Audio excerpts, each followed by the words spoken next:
In this particular video, we are going to classify our data structure. आज के इस video session में हम different types of data structure को देखेंगे और उसे समझेंगे। डेटा स्ट्रक्चर को हम अलग अलग तरीके से क्लासीफाई कर सकते हैं, या डेटा स्ट्रक्चर की जब हम कैटेगराइज करने की बात करते हैं तो वो अलग अलग तरीके से हम कर सकते हैं। मुख्यतः दो तरीके से इसे कैटेगराइज किया जा सकता है या इसे क्लासीफाई किया जा सकता है, या मुख्यतः हम दो तरीके से डेटा स्ट्रक्चर को अलग अलग टाइप्स में रखते हैं। एक उनकी प्रोग्रामिंग की बेसिस पे, या दूसरा हम कहें मेमोरी एलोकेशन की बेसिस पे। आज के इस सेशन में हम देखेंगे किस तरह से प्रोग्रामिंग की बेसिस पे हम डेटा स्ट्रक्चर के डिफरेंट टाइप्स को रखते हैं, या different types of data structure को हम क्लासीफाई करते हैं। और नेक्स्ट वीडियो में हम बात करेंगे मेमोरी एलोकेशन की। Hello everybody, this is Sanjay. Welcome to my channel Tech Tip Now. So let's talk about how can we classify data structure. But before that, I would like to request you that please subscribe my channel, and if you really like this video, please don't forget to like and share as well. It will really help us to grow further. So मैं बात कर रहा था data structure को जब भी हम उसके डिफरेंट टाइप्स की बात करते हैं, या उसे कैटेगराइज करने की बात करते हैं, या क्लासिफिकेशन की अगर हम बात करें तो मुख्यतः हम इसे दो भागों में विभाजित करते हैं। एक जिसे हम कहते हैं प्रिमिटिव डेटा टाइप या प्रिमिटिव डेटा स्ट्रक्चर, और दूसरा होता है नॉन प्रिमिटिव या नॉन प्रिमिटिव डेटा स्ट्रक्चर, और we can say what data types. तो सबसे पहले हम कैटेगरीज देख लेते हैं, प्रिमिटिव में क्या क्या होते हैं, नॉन प्रिमिटिव में क्या क्या होते हैं, और उसके बाद में फिर हम इसे डिटेल में समझने की कोशिश करते हैं कि प्रिमिटिव का मतलब क्या है और नॉन प्रिमिटिव का मतलब क्या होता है। जब हम बात करते हैं प्रिमिटिव डेटा स्ट्रक्चर की या डेटा टाइप की, तो इसमें मुख्यतः we all know this char, int, bool, float, और you can say what double, all these built in data types या बिल्ट इन डेटा स्ट्रक्चर को हम प्रिमिटिव डेटा स्ट्रक्चर की कैटेगरी में रखते हैं। और जब हम बात करते हैं नॉन प्रिमिटिव डेटा टाइप्स की या डेटा स्ट्रक्चर की, तो मुख्यतः इसकी दो कैटेगरीज होती हैं, या मुख्यतः इसे दो भागों में विभाजित किया जा सकता है। पहला जिसे हम कहते हैं लीनियर डेटा स्ट्रक्चर, और दूसरा होता है हमारे पास नॉन लीनियर डेटा स्ट्रक्चर।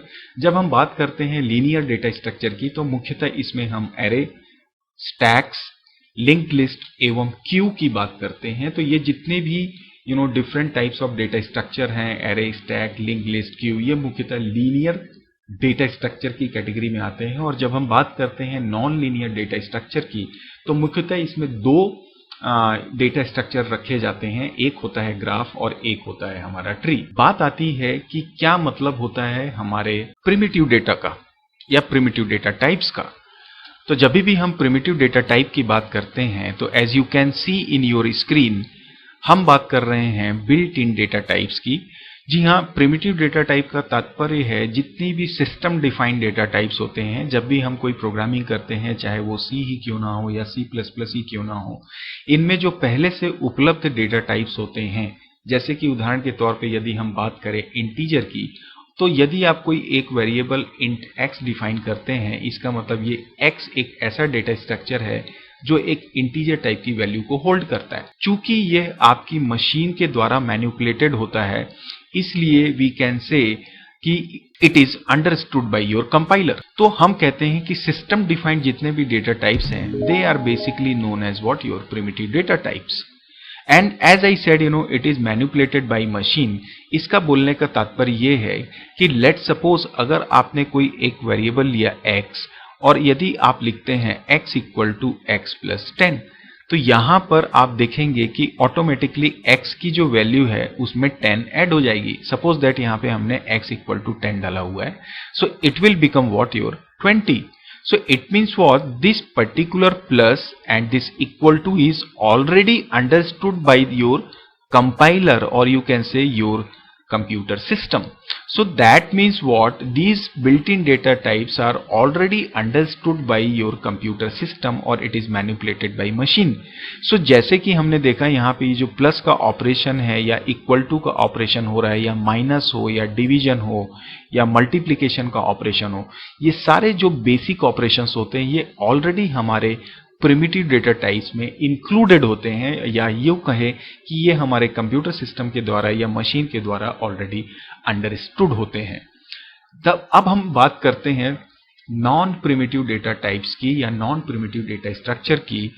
तो इसका तात्पर्य ये है कि जितने भी, सबसे पहली बात तो ये कि all this non primitive data types are derived from your primitive data types. मतलब कि ये जितने भी नॉन प्रिमिटिव डेटा टाइप है, for example you can see this array, stack, linked list, ये सारे बेसिकली कहीं ना कहीं हमारे प्रिमिटिव डेटा टाइप से ही डिराइव्ड हुए हैं। और basically these are called user defined data type, means these are not system defined, actually it is made by programmer or user as per their requirement। मैं 2 minute इसका उदाहरण से समझाने की कोशिश करता हूं। First of all, it is also saying that it can hold different types of values. For example, if you take a variable x and if you try to like int x 10, so here this x is what, int is what data type, but we are defining a data structure that will be my array.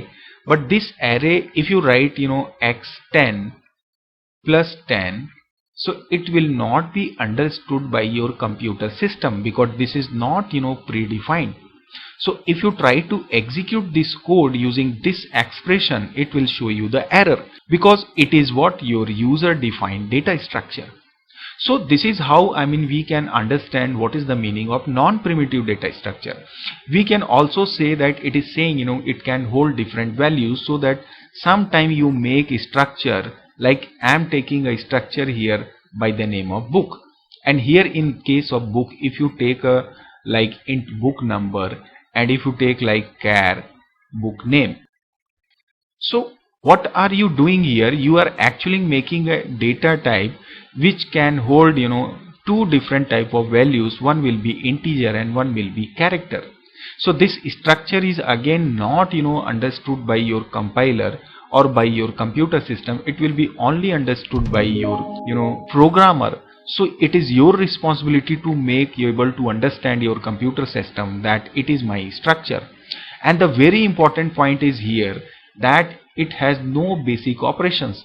Like I said, when you were adding this array with this 10 using this plus, so it was not understood by your computer system because ये चीजें predefined नहीं है। तो यहाँ पर एक बहुत important point हमारे लिए आता है हमारे सामने कि जो नॉन प्रिमिटिव डेटा टाइप्स होते हैं, they are they never have any kind of function or the operations. They are just define the type of structure how the data will be stored. 2 minute मैं इसे अलग से आपको एक बार फिर से बताने की कोशिश करूंगा। Sometime there is a word called ADT. Next class में मैं इसके बारे में डिस्कस करूंगा, एब्स्ट्रैक्ट डेटा टाइप के बारे में। तो हमें पता चलेगा कि जैसे हमने ये स्ट्रक्चर जब डिफाइन किया तो हमने सिर्फ ये बताया कि हमारा ये जो टेम्पलेट है, हमारा ये जो फॉर्मेट है बुक नाम से, इसमें 2 different types of data store किए जाएंगे, एक बुक नंबर और बुक नेम। लेकिन यदि हम इसे ऑपरेट करना चाहें, अगर मैं कहीं पे भी किसी भी एक्सप्रेशन में अगर लिखता हूं बुक इक्वल टू 20, तो ये रॉन्ग होगा क्योंकि हमने कोई भी ऑपरेशन इसके लिए डिफाइन नहीं किया है। सो दैट मीन्स अगर आप नॉन प्रिमिटिव डेटा स्ट्रक्चर को ऑपरेट करना चाहते हैं तो उसके लिए हमें अलग से ऑपरेशंस डिफाइन करने पड़ते हैं। और जब हम ऑपरेशंस डिफाइन करते हैं तो वहां पर एक कॉन्सेप्ट इंप्लीमेंट होता है जिसे हम कहते हैं एब्स्ट्रैक्ट डेटा टाइप, जिसको हम अगले सेशन में डिटेल में बात करेंगे। फिलहाल मैं वापस आ जाता हूं नॉन प्रिमिटिव में। तो अभी जैसे मैंने आपसे बात की कि प्रिमिटिव का मतलब सिस्टम डिफाइंड, नॉन प्रिमिटिव का मतलब होता है यूजर डिफाइंड। सो कहीं ना कहीं प्रिमिटिव को की बेसिस पे हमने नॉन प्रिमिटिव डेटा स्ट्रक्चर को बनाया हुआ है और डिफरेंट टाइप ऑफ वैल्यूज को हम इसकी हेल्प से होल्ड कर सकते हैं। Now the question is that what is the meaning of this linear and non linear. So when we talk about linear data structure, it means, let me erase these lines.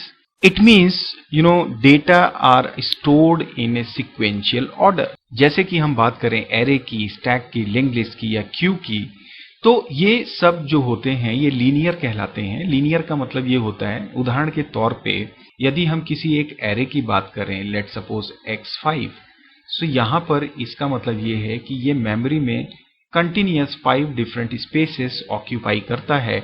और जहां पर जब आप कोई values store करते हैं like 4, 5, 6, तो ये कंटिन्यूअसली एक साथ सारी वैल्यूज एक पर्टिकुलर ऑर्डर में एक सीक्वेंस में स्टोर हो रही हैं। That's why these are called linear data structure. अगर हम लिंक लिस्ट की बात करें तो वहां पे भी जो डिफरेंट नोड्स होते हैं वो आपस में एक सीक्वेंस में क्या होते हैं, कनेक्टेड होते हैं। That's why these are called linear data structure. और जब हम बात करते हैं नॉन लीनियर डेटा स्ट्रक्चर की, तो इसका मतलब होता है जहां पर की चीजें रैंडमली मेमोरी में स्पेस ऑक्यूपाई करती हैं। लाइक जब हम बात करें ग्राफ की या ट्री की, तो this is something like this, ये रैंडमली स्पेस को ऑक्यूपाई करते हैं। Okay, so let me erase all these things and show me the things now. So we can say, non-linear is something like data stored in, in random order. So this is how we can classify our data structure. So basically there are two categories, and again their subcategories are there. So there is one more thing, हमने pointer को भी देखा हुआ है programming में. So what is pointer actually? We also keep pointer in primitive data types, and when we talk about the structure, that is also a data structure, but it is basically called non-primitive data types.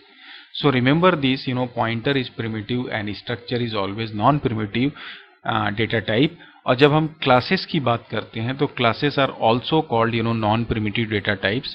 सो आने वाले sessions में हम ADT वगैरह की बात करेंगे तो वहाँ पे और इसे अच्छे से समझने की कोशिश करेंगे. तो आज के इस सेशन को हम यहीं पे क्लोज करते हैं, एंड आई होप कि आपको ये कॉन्सेप्ट हेल्प करेगा समझने में different types of data structure को. So that's it for this session guys. मिलते हैं नेक्स्ट सेशन में नए कॉन्सेप्ट के साथ. तब तक के लिए bye bye, take care and take care of your family. Thank you.